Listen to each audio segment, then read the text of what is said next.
Okay, it gives me great pleasure to introduce some of the instruments of the Phoenix Chinese Orchestra. Actually, the Chinese orchestra as such hasn't been around that long compared to the great river of Chinese history. Maybe only since, the early times of the 20th century. And funnily enough, more or less coincided with the growth of film, of movies, and of course movie scores in that great country of China. So, up to that point, they had their chamber ensembles, or they always had, of course, very big drum ensembles for military and pageantry and so on. But the Chinese orchestra is a relative new thing, and it's sonically very, very interesting. Remember, a lot of these instruments have been around a lot longer than any Western musical instrument. So we're dealing with a great deal of history here, and a hugely valuable new palette of colours to introduce to any film score. I recently finished working with my friend Harry Gregson-Williams on the Mulan score, and we were able to make first out-of-the-box use of these instruments and found them absolutely invaluable. So I'm talking to you today with a great deal of confidence about this product.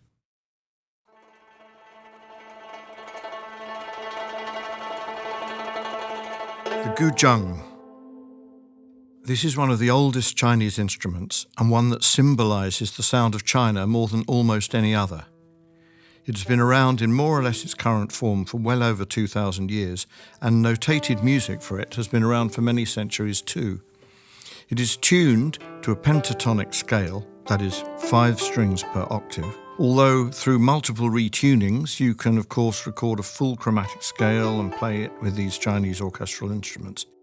It fulfills the role of the Western harp in the Chinese orchestra, and very often there are several players available with their instruments tuned into different scales in order to assist the music through the modulations that you find in the more recent Chinese music, film music in particular. The instrument used to be considered one for women players only. A few years ago, I went into a music shop in China and asked to buy a Guzheng. And they said, "It can't be for you, sir, you're a man, and men don't play the Guzheng." And that was only a couple of decades ago, but now you see male performers on the Guzheng, and its emancipation is complete, I'm very happy to say.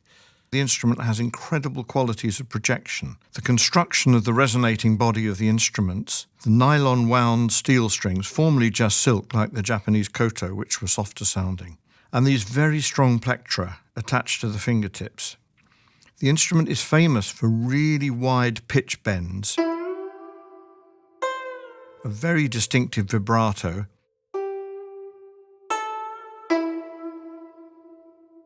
and pentatonic glissandi. Played loudly, it is bright, penetrating, and really sparkles. Played softly, it has just about the most liquid sound you could imagine.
The Yangqin.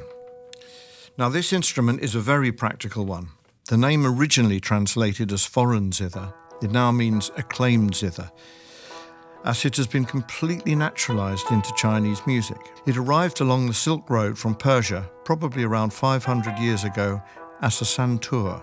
The santur is the mother and father of all hammered dulcimers worldwide, which is in itself reason for acclaim, especially when you consider that the piano is actually a hammered dulcimer. The Yangqin is the most developed zither of its kind in the world, other than the Hungarian cymbalum, In that it's fully chromatic and covers a wide range of something over 4 octaves. It is played with hard or soft hammers. It can perform the function of providing rhythmic arpeggios in the way a harp or piano might in a Western orchestra. The tremolo can do the similar job, for example, as a marimba tremolo might.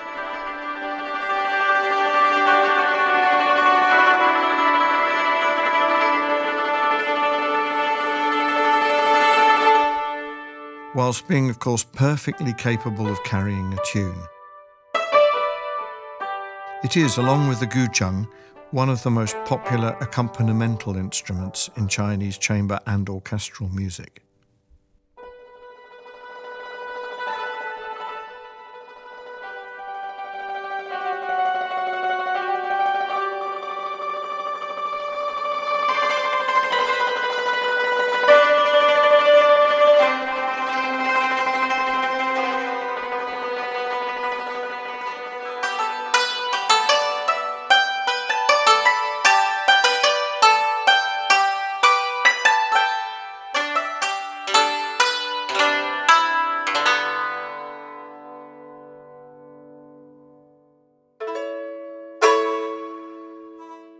The Liuqin is a small version of the very famous Chinese lute called the Pipa. It has evolved over the centuries from a silk-stringed instrument with 2 strings and 7 frets into a 4 metal-stringed 29-fret instrument with a very wide range, both in terms of pitch and dynamics. Tuned very similarly to the Western mandolin, it can be viewed as the Chinese orchestra equivalent of the mandolin, especially as it is most frequently played using tremolando. The sound is bright, but the instrument can be surprisingly soulful.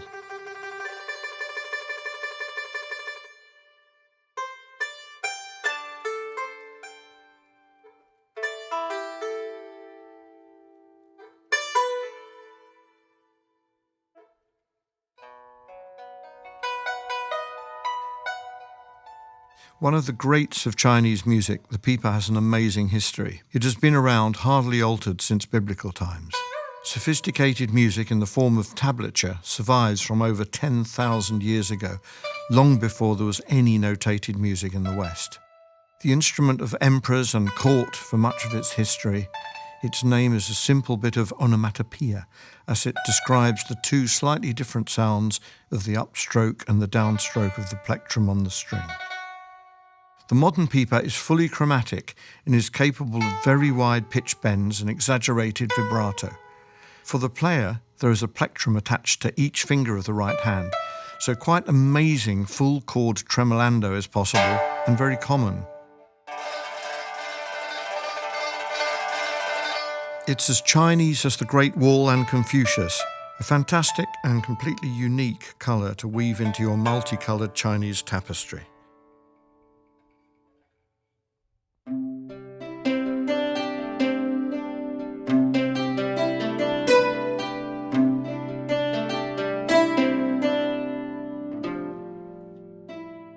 The ruan. The so-called Chinese moon lute comes in 5 different sizes. They are all 4-string, and as with all Chinese fretted instruments, the frets are raised, so the fingers never come into actual contact with the fingerboard. We've produced a virtual instrument for the bass ruan, as it is really the closest the Chinese have had to any kind of true bass instrument. The instrument is full chromatic, with a wide dynamic range. With the strings at fairly high tension, there is not much in the way of pitch bend or vibrato in the character of the ruan, the sound being more of a solid and reliable nature.